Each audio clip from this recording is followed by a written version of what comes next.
जम्मू कश्मीर के शोपियां जिले में बर्फ से ढकी पहाड़ियों के बीच जंगल के किनारे बना एक लकड़ी का छोटा सा घर पूरी तरह खामोशी में डूबा हुआ था। बाहर बर्फीली हवा चल रही थी। बाहर मिट्टी के चूल्हे पर कहवा बन रहा था। उसी चूल्हे के पास एक जवान लड़का खड़ा था जिसके कंधे पर AK-47 लटकी हुई थी। लंबी दाढ़ी, कंधों तक आते बाल और बिल्कुल शांत चेहरा। उसका नाम था इफ्तिखार भट्ट। घर के अंदर चारपाई पर 2 आदमी बैठे थे। ये कोई आम लोग नहीं थे, बल्कि साउथ कश्मीर में आतंक का सबसे बड़ा नाम बन चुके हिजबुल मुजाहिदीन के 2 खूंखार कमांडर थे, अबू तुरारा और अबू सब्जार। दोनों आपस में धीमी आवाज में बात कर रहे थे, लेकिन उनकी नजर बार बार इफ्तिखार भट्ट की तरफ जा रही थी। इफ्तिखार की असामान्य शांति उन्हें बेचैन कर रही थी। सिर्फ 2 हफ्ते पहले ही इफ्तिखार उनके पास आया था और उसने बताया था कि 3 साल पहले इंडियन आर्मी ने उसके बड़े भाई को एक एनकाउंटर में मार दिया था। तभी से वो बदले की आग में जल रहा था और भारतीय सेना से बदला लेना चाहता था। इफ्तिखार ने आर्मी के काफिले पर हमले का इतना सटीक प्लान उनके सामने रखा था कि दोनों कमांडर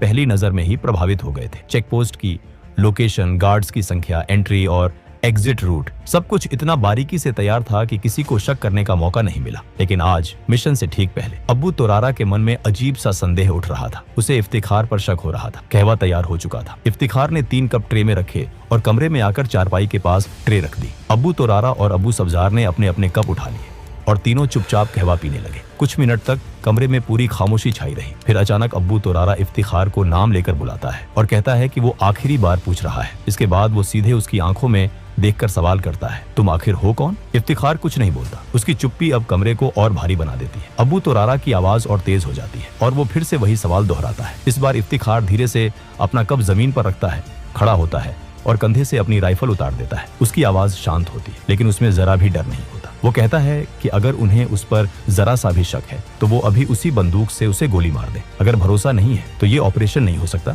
और उससे बेहतर है कि वो उसे यही मार डाले। अबू तुरारा AK-47 इफ्तिखार पर तान देता है। कुछ सेकंड तक कमरे में कोई कुछ नहीं बोलता। अबू सब्जार अबू तुरारा की तरफ देखता है और दोनों की आंखें मिलती हैं। तुरारा हल्के से सिर हिला देता है। इसके बाद अबू सब्जार अपनी AK-47 नीचे कर लेता है। दोनों फिर से अपने अपने कप उठाते हैं। उसी पल पिस्तौल लोड होने की आवाज गूंजती है। अगले ही पल 2 गोलियों की आवाज उस छोटे से कमरे को हिला देती। इफ्तिखार अपने कपड़ों के अंदर छुपी 9 mm पिस्टल निकाल चुका था। पहली गोली अबू तुरारा के सिर में जाती है और दूसरी गोली अबू सब्जार के सिर में। दोनों खूंखार जमीन पर गिर पड़ते हैं। कुछ ही सेकंड में साउथ कश्मीर के 2 सबसे बड़े आतंकियों की कहानी हमेशा के लिए खत्म हो जाती है। इसके बाद इफ्तिखार पिस्टल नीचे रखता है और अपना अधूरा कहवा पीने लगता है, जैसे वहां कुछ हुआ ही ना हो।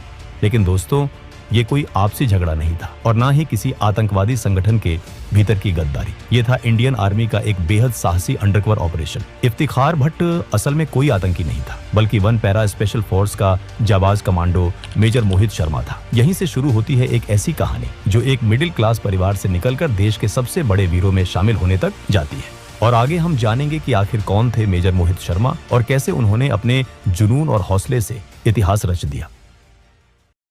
जानेंगे कि आखिर कौन थे मेजर मोहित शर्मा और कैसे उन्होंने अपने जुनून और हौसले से इतिहास रच दिया।